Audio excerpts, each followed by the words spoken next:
and welcome to Teaching My Cat to Read, the very serious book review podcast. Today we are doing something which I'm very excited to do. We are talking about The Hobbit, and not only that, we are joined by our audio editor, Rowan, for the first time ever. So, who else is excited to talk about The Hobbit? I am. Everybody's excited to talk about The Hobbit. I'm so hyped.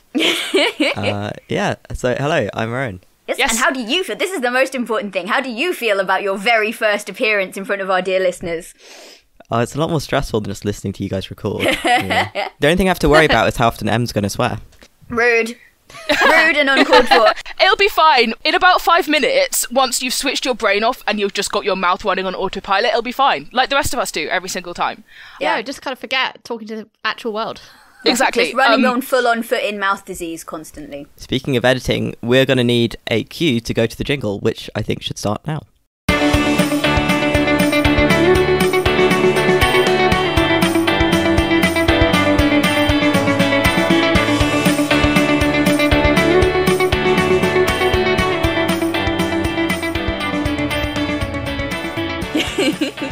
And that's why we have an audio editor.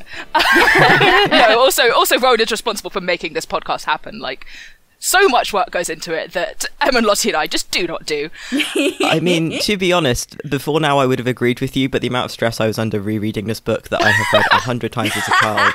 It takes a while to adjust. I feel like my brain sometimes goes into, like, university mode, and I'm like, oh god, I must take every atom of meaning out of this. I have to remember all my favourite quotes, and I've got to have a proper argument for things, and it's like, no. You end up with your copy and just like loads of post-its in it, so that it ends up looking like a cookbook or something with the post-it notes. So, when did all of us first encounter this story?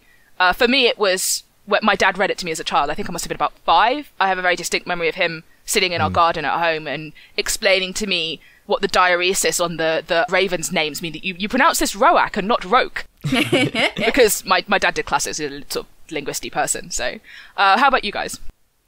Well, I'm sitting here looking at my copy, which says Happy 9th Birthday in the cover. That's pretty good. Yeah. No, I think I read it because, so the Lord of the Rings films were coming out, and everybody was talking about going to see them, and I wanted to go, and Mum was like, you have to read the books first. I was like, fine, I guess. And then she was like, no, you have to start with The Hobbit. And I'm like, I have to do what now? And basically this led to me reading The Hobbit, deciding it was incredibly boring, getting like halfway through A Lord of the Rings, deciding that was incredibly boring, and then not touching any of them until 6th form, at which point I fell in love. I'm disappointed with your mum for not making you start with a Silmarillion. No! That's hard. I read a page of the Silmarillion like 2 years ago, and then I died of boredom instantly. It's my favourite straight Tolkien knockout. book. Instantly, I was just like, nope, can't do it, the stars. How about you, Lottie? I think my dad read this to me when I was very little, before reading the Boy Wizard trilogy. Trilogy? That's not more than 3.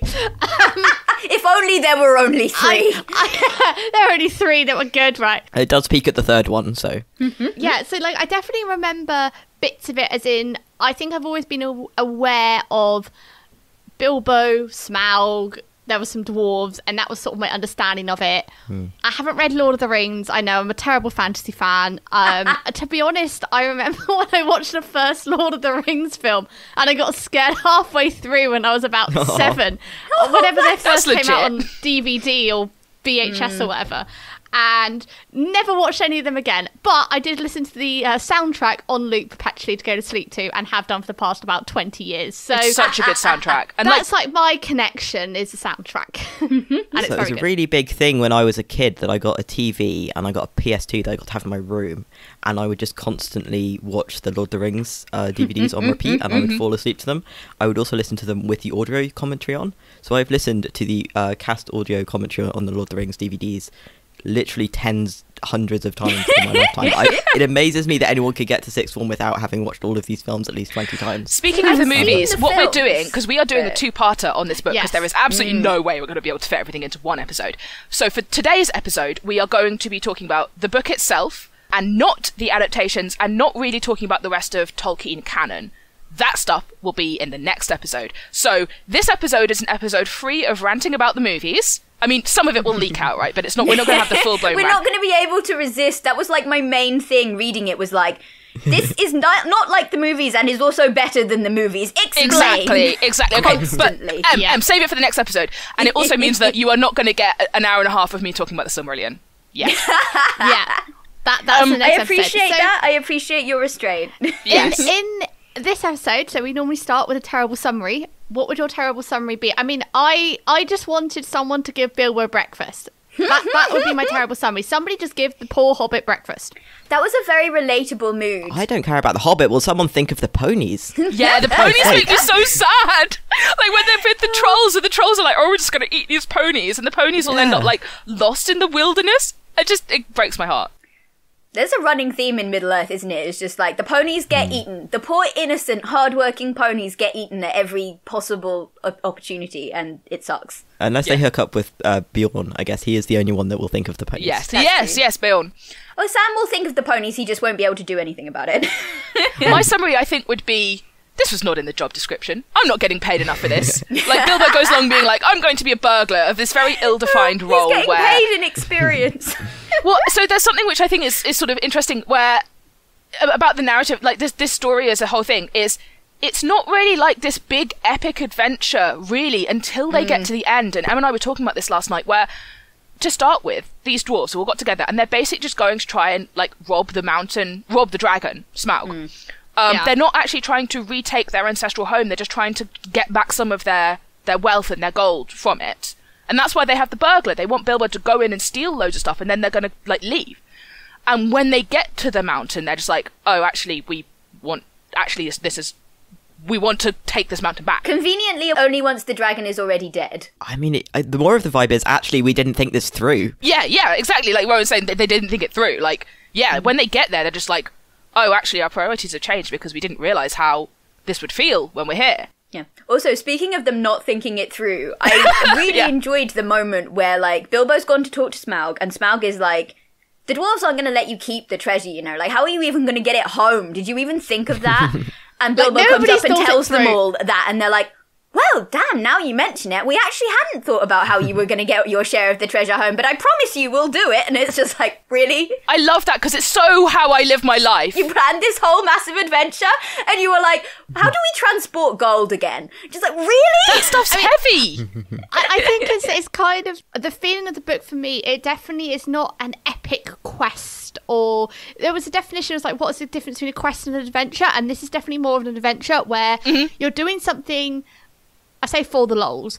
Bilbo's like, well, I've got this one shot opportunity to basically go on a holiday. It's an adventure holiday. He wants to see the world. Like, he's always been interested in elves and stuff. He's always been a bit of an odd hobbit in that regard, that he actually is interested in the world beyond the Shire. Turkish side.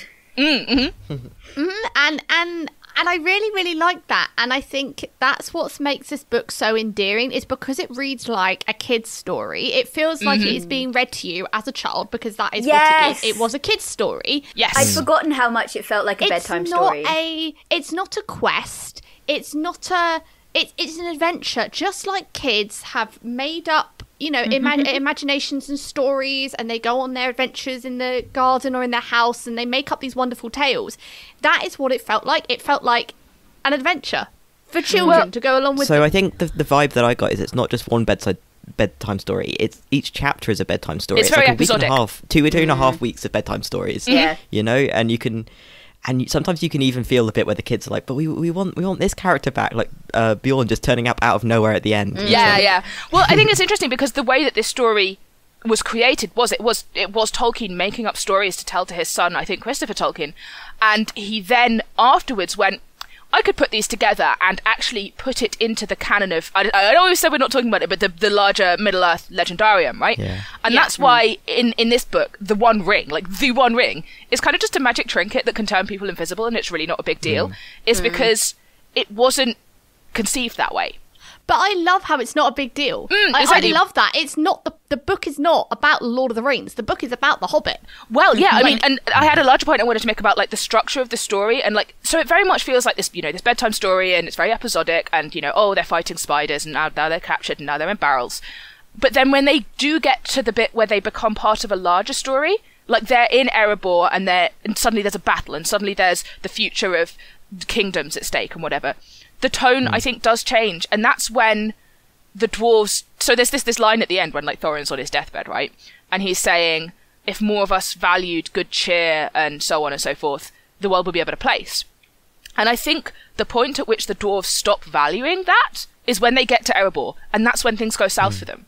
So these words, like, that's kind of the thesis of The Hobbit to me, is that it's more important to care about having creature comforts and being a good person and like living a nice life that isn't like, not all of that is worth far more than glory. And it's also borne out over and over by like Bilbo's role in the narrative. Like, I joked in our summary document that he's the final girl in the horror movie, but he's like the most he's the most pragmatic of all of them. He is the one that sees the situation most clearly, time and time again. He is the one that's got like a solid, practical, real world assessment of what's going on.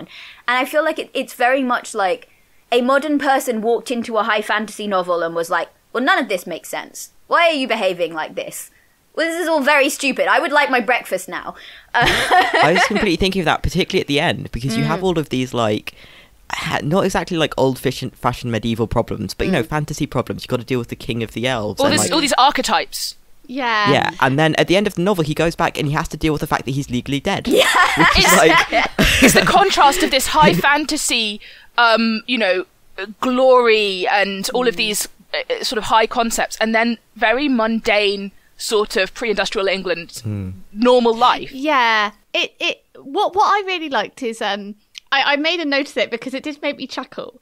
Is I think it's in like chapter 4 or 5 that basically they're getting absolutely drained on, and Thorin says, if we don't get blown off or drowned or struck by lightning, we shall be picked up by some giant and kicked sky high for a football, which means there must be football in Middle Earth, which means dwarves must play football. And I was just like, because obviously this is one of the first golf fantasy novel. You know, it's one of the first ones that sort of sets it up. So a lot of the metaphors has to be related to real world stuff. You can't just... Well, you know, Tolkien has the great get out of jail free thing. The Red Book of Westmarch. It's very much set up in my copy, which is it's a translation. Yes. It's a translation into modern English. We can talk about this more next episode as well. Yeah. Where the framing is that this is a book that Bilbo wrote and it's been translated into English by somebody, Tolkien. And therefore, maybe there's an idiom that he's translated into something we'll understand as football. Yeah. But it does very much remind me of the bit in the films where the orcs say, oh, meat's back on the menu. And it's like, are there restaurants? Do orcs go to restaurants? That reminds me of a discussion Eli and I were having last night. We got into a bit of an argument about who the narrator is. Because I was like very much arguing. In my head, it felt very much like Tolkien. Like there's an old tweedy academic guy reading this book to his kids, right?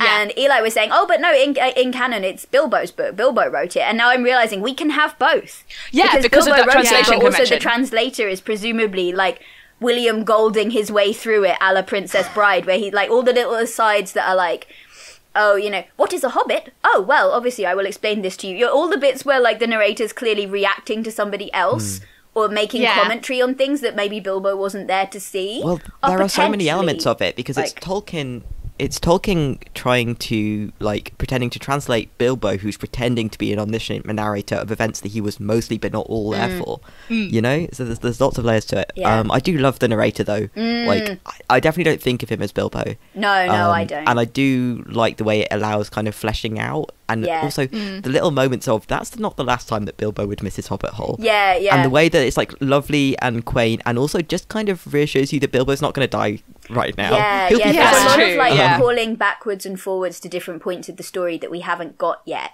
And I think it's a very good device for building tension, but it's also one of those, like, kind of like when you get really good foreshadowing and you get to why it's happened and you're like, no, you told me about that. How did I forget? Like, there's a bit where they're all captured by spiders in the forest, and you know, Bilbo gets them out of it, and it keeps saying 12. And you're like, hold on a minute. Yeah. Didn't Bilbo join the company so they wouldn't be 13? Like, what's happened there? And then the book's like, oh, by the way, the elves got Thorin earlier. Haha. And you're like, you literally told me this, and then I just shrugged it off, and then it, you know, it was important later. I think he mentions the Battle of Five Armies, like, halfway through. And it's like, oh, but we'll get to that later. Yeah. It's when they say goodbye to the eagles, it's like Bilbo didn't see them again apart from very far off in the Battle of the Five Armies. Yeah. But that's later in this story, so... Also, I wanted to go back a little bit to the translation thing, because it is very much... So, one of the things that really struck me rereading this was that Tolkien is a medievalist. You read this, as a medievalist myself, I read this and I go, this could only have been written by a medievalist. And what we were saying about translation really reminds me of that, because there is a trend in medieval translation of just putting your own shit in there. Like, it's never just a full-on, like, there's this really funny one, I think it's the Three Plagues of Ludstown, or Hleidstown, that, like, so there's the Latin Historia Regum Britannia, I'm going to pronounce it, I'm pretty sure it's HRB. Anyway, there is a Latin book called The History of the Kings of Britain by Geoffrey of Monmouth, and there is a Welsh translation of it that has a story that just doesn't appear in the original, that's about how this guy, like, his kingdom's plagued by, like, whispering voices that know everything, and by a devilish scream that, like, knocks people dead, and how he solves that problem. It's not in the original Latin, but somebody was just like, you know what, the Welsh version is just a little bit dull. I'm going to throw in this story I know about this guy that it reminds me of the Icelandic translation of Dracula, which just completely changes the story. But don't you know, we've got to argue from the text, and anything else is just pure imagination. But and it's this really. I think that the tone of saying, "Oh, we'll get to that later," like, "Oh, the Battle of Five Armies," it kind of fits with the whole. Like, this is a fun, nice story, and then it gets serious at the end. Yeah. It's kind of like with a kid's book when the kid's like, I want to know what happens at the end. It's like, no, we're going to find that out in a minute. You gotta listen to the rest of the story first. You can so imagine, like, Dad Tolkien being, and if you behave, we'll get to that bit of the story tomorrow night. Yeah. I do like, for all, like we said, it's quite episodic and, like, bitty, and like there are different stories. It does almost all get brought together in the end, and that works in some ways more than others. Like Lakestown, because it's like the last place they get, and what's a bard is feels very loosely sketched in compared to everything else. But when say the Eagles turn up, it feels like payoff, and it kind of makes sense that it would happen. I wonder how much of that is due to him rewriting some of it in the like, first editions are very different to later editions, because it went through quite a lot of revision in order to become part of the larger legendarium, and the Eagles are very much part of that, whereas Laketown is, you only see Laketown in the Hobbit. It's not really it's not important in the grander scale. It's a side quest. You've got Bard's basically like a proto-Aragorn. I guess this is for next episode, but he's very much like a man struggling with his heritage, and I think that was the thing, because I hadn't, again, we're going to talk about this more in the next episode when we discuss the film, but I think that's what made me realise how much better the book is because it's just because the book, it follows the dwarves, and it's the adventure of Bilbo with the quest of the dwarves going to try and get their gold / homeland / mountain / dragon situation solved. And that is the crux of the book. And, I say crux, sorry. Like, to me, that's what it kind of felt like the big adventure was. And then some other stuff happened. But maybe that's because I speed read the end of it, but that might just be me. No, I think that's true, but I think it's interesting, again, talking about kind of digressions and things that feel kind of loosely attached to the whole. Again, very much reminds me of things like Beowulf, where there are so many stories within stories, and some of them are you get told them directly, and some of them are this guy throws in a reference to the story in a speech, and then you just, from that, you have to work out that, like, this whole other thing was happening. Like Gandalf's whole plot with the necromancer, you don't find out what he vanishes like halfway through the story, and he's like, I have business of my own, begone. And you don't find out what he was doing until on Bilbo and his way back to the Shire, they stop at Rivendell, and Gandalf explains. But he doesn't do it in any detail. It's just like, and Gandalf explained what he was doing. Things like defeating the necromancer in blah, blah, blah, blah, blah. Dol Guldur.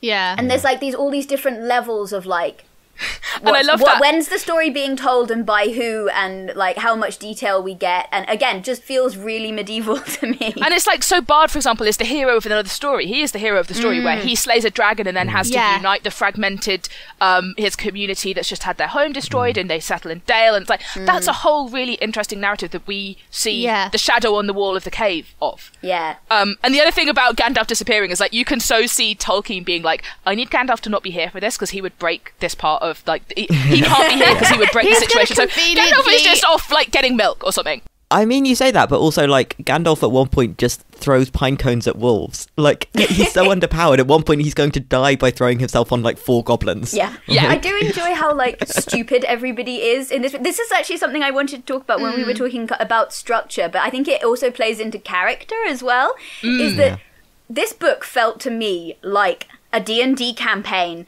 a series of encounters in which, like, normal-ass people who've never, like, stolen from a dragon in their lives are desperately trying to come up with solutions to these problems that have been thrown on them. You can see Bilbo rolling a 1 on his stealth check in the troll encounter, you know?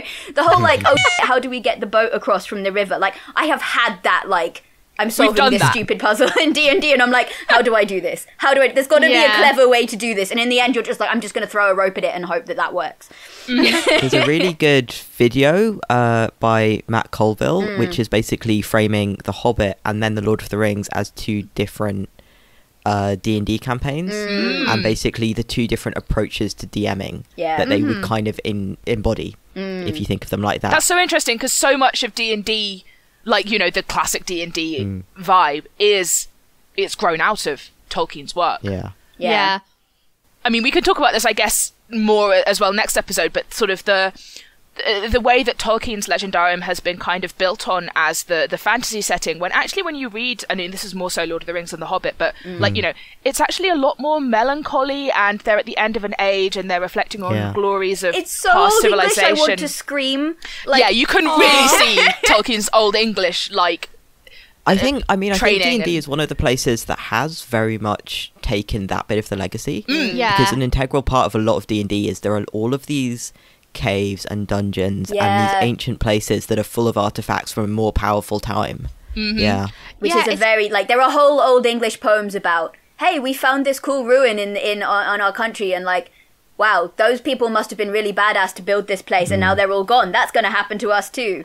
Yeah, like you have in Lord of the Rings on Amon Hen, when they first encounter the ring wraiths, like, and Aragorn fights them, and that's that great scene in the movie where he throws a flaming torch into their face. Like, that whole thing of like this is a bygone age, and we're seeing like the carcasses of their. And one of the things in The Hobbit that I think that shows up is Smaug is like the last of the great dragons. You know, you have like Ancalagon the Black and all of these. You know, they're legendary figures in their own right, and you see that Smaug being this. And he's not even like one of the most powerful ones. They talk about how in other bits of the Legendarium, like Dragon's breath could have melted the rings of power. But and Smaug is kind of like not even on that sort of scale, but he is still the antagonist of this smaller scale story. Am I correct in thinking that these books were the first ones to have characters of dwarves who were miners and elves who were sort of tall people with pointy ears who... Yeah, Tolkien's elves are the first elves of that kind. Yeah. Tolkien's elves are like... before that, I think elves were like sort of pixies or like almost like hobgoblins, like sort of brownies as well, as the sort of small, if anything, mischievous... his elves are weird for being more like people than traditional elves. Yeah, exactly. That's what I thought, because... Well, it depends which sort of... okay, so I'm going to get nerdy about this, and if you read things like The Secret Commonwealth, like there's a lot of like there are lots of fairies and elves that are considered, you know, they're like hobbits or brownies. They're kind of they're smaller than us. They're tricksy. You can't trust them. But you also have elves a la Pratchett, where they're like these ethereally beautiful, strange creatures that you cannot understand that will be violent to you for no reason. Like, they are scary. And part of that is them being these, like, tall, supernatural... They're beautiful and terrifying. But Tolkien sort of took that in a different way by making them noble and... Yeah, I mean, Tolkien for sure brings them down to earth. I guess what I'm saying is that, like, aesthetically, at least... Like, he's not brand new in that kind of, like, the way that they look and again, with dwarves, like, I mean, I'm not an Old Norse specialist, but as far as I'm aware, the association with dwarves and mining and crafts is something that comes from Old Norse legends. Okay. But not so much as diaspora people. That was Tolkien saying, oh, these people have, throughout their history, been driven from their homes. Yeah, no, that's a very different... Yeah. I mean, one thing we do get in The Hobbit as well is we do see two very different elf cultures. We see Elwyn and Rivendell, and we also see the Mirkwood elves. And I love the introduction in the book of Thranduil. I don't think we even get his name in the book. He's just the Elven King. I don't think so. I think he's just the Elven King, Elven King. Yeah, and he's sitting there with like this crown of leaves that reflect the season, and he's just like having a party, and the whole like, oh, they've put lights to lead people away from the path in order to trap them. See, that's is very I think harking traditional back fairy to tale. exactly that's very fair 'cause folk. He was such a different character to all the other elves. Like, you met Elrond in Rivendell, and then you went off and met the other elves, and it was just it was a nice contrast. I think it just sort of showed the breadth of his world building. Yeah, I mean, Tolkien is the master world builder to me. Like, just I'll go on about this next episode. But I think another thing that's worth pointing out there is that, like, so we know that Bilbo is, like, likes the elves, and he knows some Sindarin, I think, and, like, he's read about them. But the elves that he would have read about are the Eldwand kind, and not so much the Mirkwood kind. Okay. So the Mirkwood elves are very much, they are, like, sort of lowbrow, relatively. And even though Thranduil and Legolas do come from, like, this really noble family, they're not so likely to get involved in big battles and be interested in glory and honor. They are more kind of hedonistic in general and more reclusive. You'd think Bilbo would get on with them better, wouldn't you? Yeah. If they liked you. There's a specific line in the book about them not having any great artifacts of power the way the other elves do. Exactly. Well, yeah, exactly. Well, that's to do with, the 3 rings that the elves have. Galadriel has one, and Elrond has one, and Círdan has one who is a character in the Greater Legendarium, but actually Gandalf has that ring for some time. And so, these elves are like, they've kind of been left out in the cold a little bit, and they're not as much a part of the greater world and the greater mythos. Or at least they're more attached to Middle-earth specifically, aren't they? Yes, like but not as much as the elves that are the most that, which is the Avari. But I do wonder how much that comes from kind of him writing this and then retroactively having to fit them back into the larger narrative. I think he'd done all of that world building beforehand, so I think I think it was a nice coincidence that it could be that way, because the first thing that he did when building the world was write the elves' languages and come up with a history for them, and all the socio-political things that come with that. Yeah. I really like that about these books, that I being a big fan of The Wheel of Time, and the first book of The Wheel of Time in particular has so many hallmarks of Lord of the Rings, because the editors were like, oh, if it's not Lord of the Rings fantasy, nobody's going to want to read it. And it just, but one of the big differences is there wasn't a there is a lot of world building in The Wheel of Time, but in Lord of the Rings you've also got the languages, which I feel incredibly cool. Like, in the start of my edition, it has like an introduction to the translation, or like or the forward, which he talks about, oh, this is a story of a long time ago, and the languages and letters were quite different from ours today. And he talks a little bit about the alphabet and the runes of the dwarves, and I thought that was a really nice introduction, because it does make the fantasy element more real. Yes, it's this grounding in, like, what makes a society and what makes a people, and so often that is going to be language is going to be hugely bound up in that. And it's one of the things where so something that a translation convention is like in the original, like, Western, basically. Bilbo is Bilba, and like all the hobbits that we see in Lord of the Rings have like different names. And he's chosen to, like, so Bilbo is the one that is the most similar to, Bilbo and Bilba, whereas like the others have got like quite different names, and he's basically translated them conventionally. So like Peregrine in Lord of the Rings has a name that in Western means Peregrine, but it looks completely different. And so that's why kind of Bilbo is kind of like an odd name, I guess, is because it's actually closest to the sort of the Western name that he actually has. One thing I did think going through it, thinking about how much Tolkien thought about all the languages, why do the trolls and the giant spiders also speak in a language that Bilbo can understand? Narrative convenience. I mean, I guess you could think of it as like Bilbo retroactively saying, I'm going to say that those chitterings were saying that they were going to eat the dwarves. Well, no, okay, so there is a point about this, which is... I thought it was the magic ring that did that. He's wearing the ring when he can understand the spiders. Oh. Yeah, I think it's the ring. It's definitely the ring with the... And the spiders are probably descended from Shelob in some way. Yeah. And therefore they're kind of associated with Sauron. They're kind of like dark, evil creatures in some way, and putting on the ring might align him more with that kind of world and that vibe, and so he can understand them. It's not quite a Babel fish that he can put it on and understand everything, but I think that is kind of a justification for the spiders. The trolls, it's just because it's funny. The trolls is nothing. Yeah. The trolls, it's just the joke won't work unless Bilbo can understand what they're saying. Actually, I could talk about this in this episode. So I'm going to lead into this by talking about the dwarves and their names, which their names are outer names. In Old Norse. Yeah, all of their names are taken from, I think, the Poetic Edda, right? Yeah. So like Thorin, Fili, Kili, Biffa, Bofa, Bomba, like those are all names that appear in Old Norse texts. Oh, that makes me so happy. The names that the dwarves chose in order to interact with the outside world, so like tall folk, men, and elves, and so on. They are not their true names, and I'm not sure if this isn't in The Hobbit, but it's like in the rest of Tolkien's writings. And it really reminds me of, there are lots of other ways that you can talk about dwarves being analogous to Jewish people, and I'm like, there's also problematic aspects of that comparison, but it really it reminds me of like, having a Hebrew name and then having a secular name as well. Especially because the dwarves' language, Kuzdul, which we see a little bit of in The Hobbit, is constructed as a Semitic language with triconsonantal roots.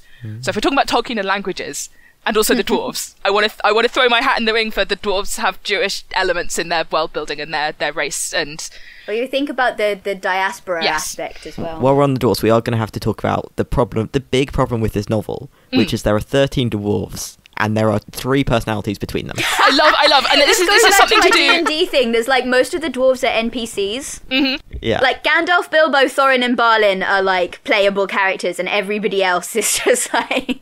There's one dwarf who does not have a single speaking line in the book, Biffa. Really? And in the movies, they made him like not understand Western. They gave him like an injury that made to explain why this character just doesn't say anything the entire book. If you told me half of them didn't say anything, I would believe you, and I've just finished the novel. I know, right? But it's because they're so interchangeable. Yeah, no, I think it's basically the only ones you see speak are Balin, Thorin, and Dory, I think, because he's the one that ends up carrying Bilbo the most. So no, you every hear him single other one about the Hobbit being heavy. Every single other one has at least one line, because Biffa is the only one that doesn't. Oh, they all introduce themselves a lot and say at your service. Yeah. So they all just say that over and over. Bomba speaks, that's true. But there is, and Bomba has characterization because he's the fat one, right? In the forest, they get that much is made of his weight and how annoying it is that he's fat, and I'm just sitting there like, I'm fat. Are you saying this about me? I don't like this. But that's one of the things I think the film did well, and I appreciate the film for, is that it did make them distinct people. Yeah, that's true. Which is really hard when you've got 13 characters in a short kid story. So, I was gonna but say, it is also easier to do when you've got a visual element to Yes. stir them with. Yes, exactly. It's like how I watched the first season of Game of Thrones before reading the books, because I wanted to have a visual in my head for these hundreds of characters. Yeah, I was going to say we're talking about character now, and I'm thinking about how, again, you're right, the dwarves do not get very much personality in at all. But there's also, just not that much character work done, No. generally. Yeah, this is true, yeah. It was very simple language, and again, I sort of personally attributed that to the fact it's effectively a kid's book. You're not going to read high fantasy to a child, unless you're me and start reading Wheel of Time when you're 10. But it's very, very unlikely. The kid's going to want to know the crux of the story rather than characterization. But I think one of my notes is I would have really loved to find, especially because I've watched, obviously I haven't read Lord of the Rings, but Gimli's dad, Gloin. I would have loved to have more of his backstory, because I feel you have this attachment to this character. Obviously, this was written before Lord of the Rings, right? And maybe in the Legendarium and the wider works, it has more of this. But one thing I really love in fantasy is when, and this happened in Wheel of Time, where there's this sub-character, half mentioned in book 5. And then they come back to be the best person, 10 books later. And you're like, oh, do you know what scratches that itch for me? Fan fiction. What? Yeah, that's the thing. It's sort of fan fiction kind of fills that gap with what you would love to see these characters do, but were never given the opportunity to do. And that's one thing I love for the films is they revived the fandom for The Hobbit. Definitely, yeah. The body, the volume of quality fan fiction out there now is really, really interesting and good. I think inside the works themselves, that very much, it justifies what Em's mum said about read The Hobbit first. Because I think the reason you feel like that is because there isn't stuff about him. Whereas, if you go the other way, Elrond gets really fleshed out if you go from The Hobbit into The Lord of the Rings. Point, yeah. Gandalf does as well. There are ways in which you do have that experience. You get an explanation for why Gandalf's power level seems to like vary between different scenes, and it's because he's kind of trying to keep a lid on it, because that's the deal he made when he came to Middle Earth. But you don't know that reading The Hobbit. Oh, okay. Yeah, because I was going to... I mean, I have like a long list of questions for our next episode of what the hell is going on in the wider world, because... Yes, I love it. Like one of the questions I never really... And I think it's never fleshed out in this or in the Lord of the Rings films. I'm talking about the films because I haven't read the books. Is the elves going... into the West and leaving, and I spent ages on Wikipedia and like on the Lord of the Rings wiki trying to work out what the fuck was going on, because I can tell you this, we might have to do an entire episode just on Tolkien world building with Gandalf, because Gandalf is presented as a wizard, and you kind of go wizard, great, and you sort of park it and move on at that, and actually it would have been, I think, really nice to sort of... You need to read the Silmarillion, is what I'm getting. You kind of do, I'm afraid. Or you can get me to explain it to you, and then you don't have to. Yeah, like I think it's kind of one of those things where I would have liked that in this book, because there were lots of bits where I kind of felt I wanted to know more. Like, it was a nice pointer, and you could go, oh, like, for example, with the One Ring, it's just a ring, Bilbo picks it up, magic ring, whoopee-doo. And obviously that is because it was written earlier. But there were bits with Gandalf in particular that I felt could have been fleshed out a bit more.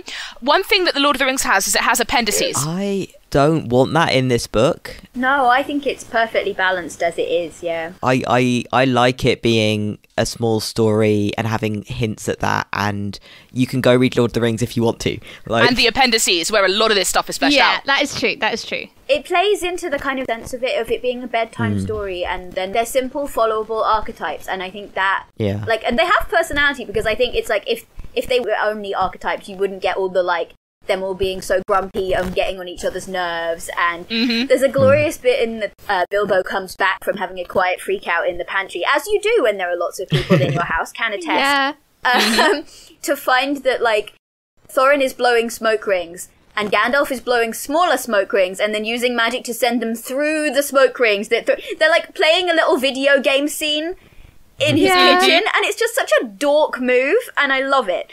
But, like, that's enough. Yeah. I feel like that's enough. Yeah, that is true. While we're talking about the lack of character, I want us to talk about the one solid bit of characterization. Like, the interesting bit of characterization, I think, which is Bilbo stealing the Arkenstone.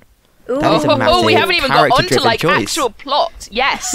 Like, yeah, if we want to talk about the actual, like, the little bit of plot that gets jammed in the last sort of 100 pages of this novel, which is quite a big chunk of it. But, him stealing the Arkenstone, and I think that's the bit where it would have been good maybe to flesh out his thought process at the time, because I think it only really occurred to me at the end that the main reason he's doing that is to avoid a battle.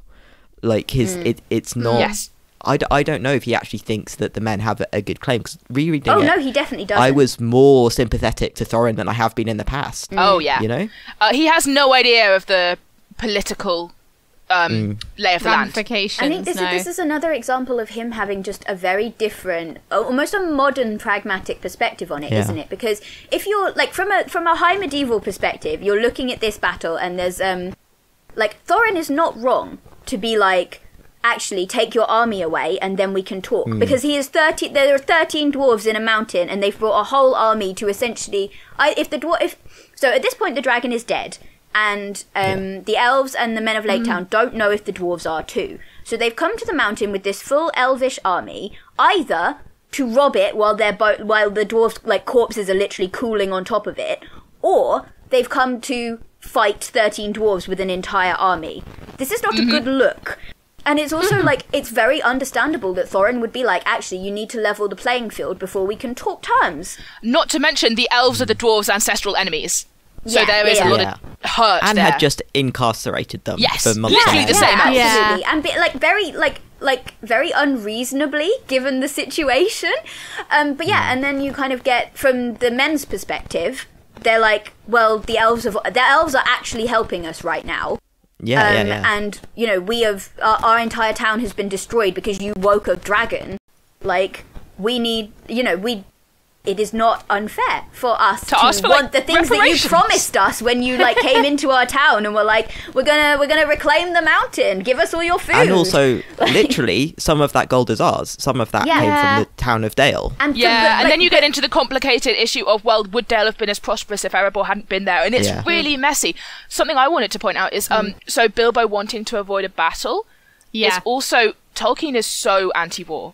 He is, and it's shaped by his experiences in the trenches in World War One. And so Bilbo wanting to avoid that as, not the author avatar, but the viewpoint character who you're supposed to be sympathetic to is really in keeping with that. And then the portrayal of the war in that, and I think we might talk about this more in the adaptation bit, but, and it is like, it's a smaller line in the book than I thought, but it really stuck in my memory, which is Philly and Killy dying by trying to shield their uncle, and it's not clarified if he was already basically dead at that point. I took it as he was. I took it as them defending his fallen body. Yeah, so they're protecting his body until Bjorn comes in and like sort of pulls him out at the last minute and single-handedly wipes out the entire orc. Yes. Like, strongly. But anyway, but that moment really sticks to me, the idea that like, well, you lose the youngest dwarfs, repeatedly called like the youngest dwarfs.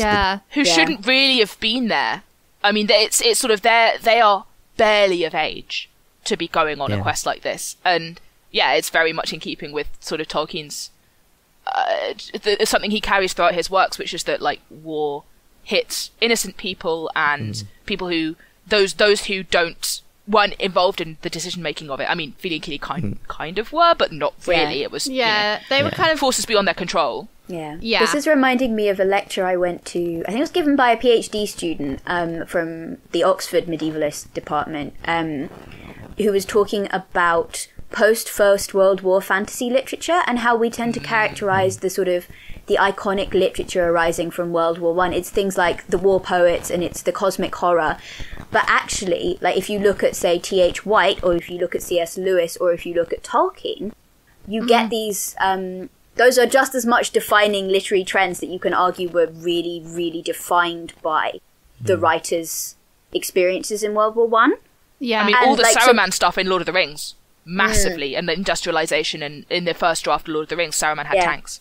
Like, it's not subtle. The last book in Under the Sword in the Stone sort of series is sort of Arthur looking back on his life and realizing that he spent the entire thing being manipulated by Merlin, essentially, so they can try and figure out how humans can live without war.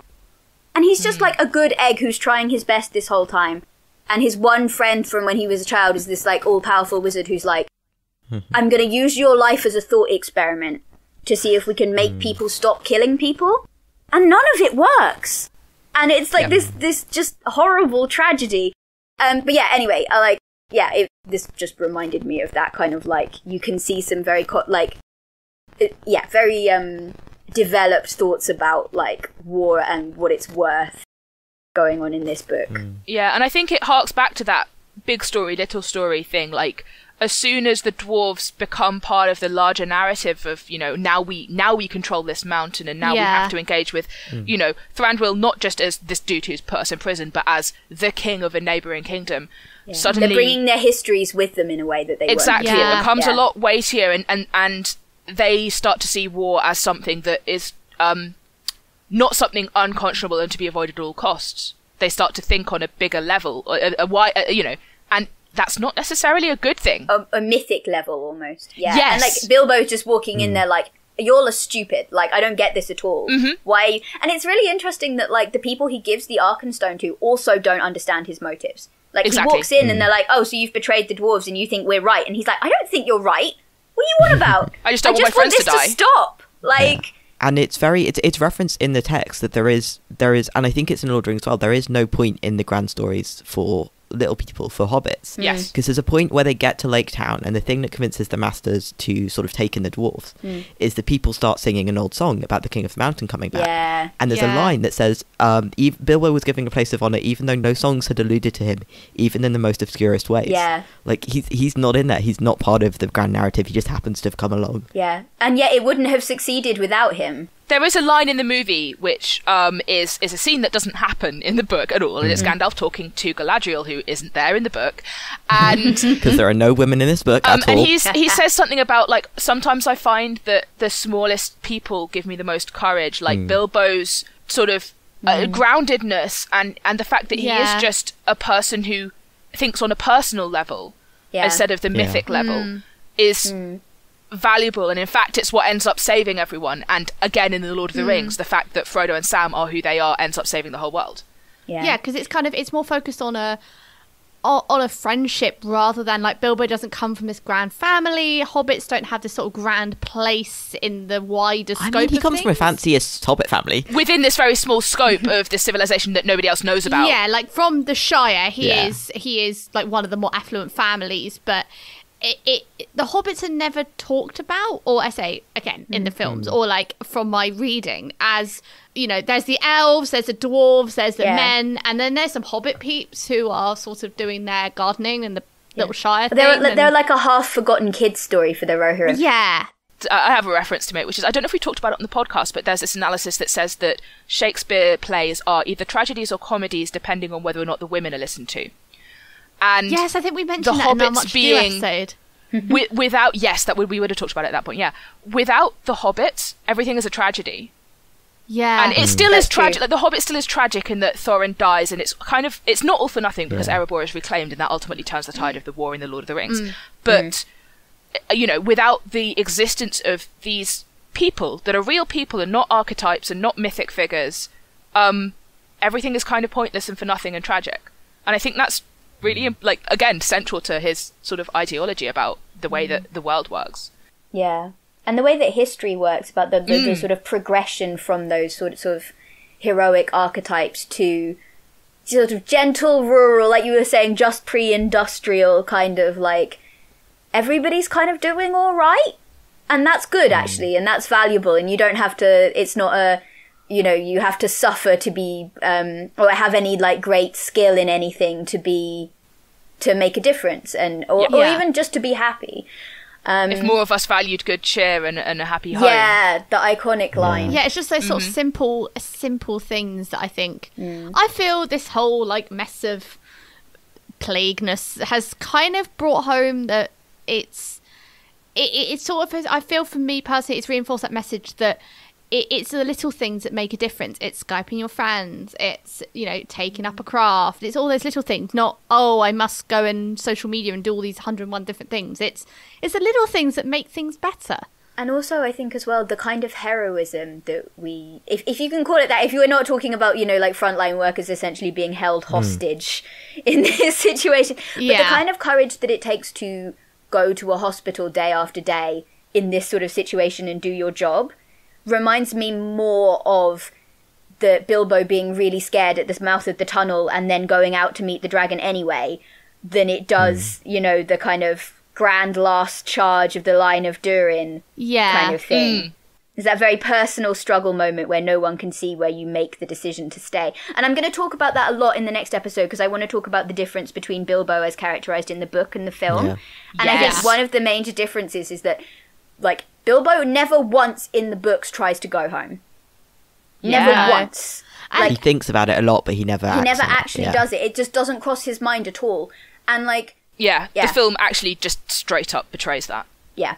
At one point. Anyway, we're getting angry about this, so we should probably wind this one up and talk about who do we want to fight from the book, guys? Who do we want to fight? Oh, the Master of Lake Town. Yeah, the Master of Lake Town. Probably but he gets his comeuppances. He does, but I think he still deserves to punch him. Yeah. Is it bad that I want to fight Gandalf? It's kind of the same way I want to fight Anansi from Anansi Boys. I just think it would be fun. Yeah. I just think it would be a good time. Like, just throw down with Gandalf. If we're talking who would be fun to fight, I want to fight the giant bear man. Come on. I just want to live with Beorn. What about Bilbo's relatives who take all his stuff at the end? Oh, the Sackville Baggins. Fight them. Yeah.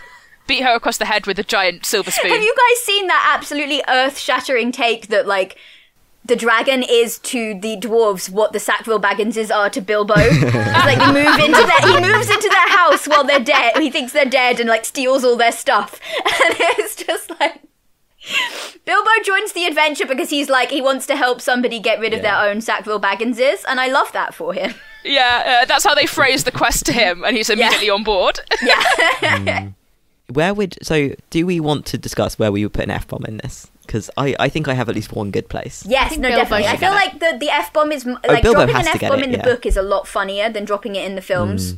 And I think it's important that we make that decision now. I want it to be where he's saying good day to Gandalf. Good day. Just think through that entire conversation, putting in every time, and it becomes a very different conversation. Is what I'm going to say. I mean, are we agreed that it goes to Bilbo, basically? Oh, of course it goes to Bilbo. Yeah. I think it's the moment where he's put all of the dwarfs in the barrels and realises there is no one to put him in a barrel.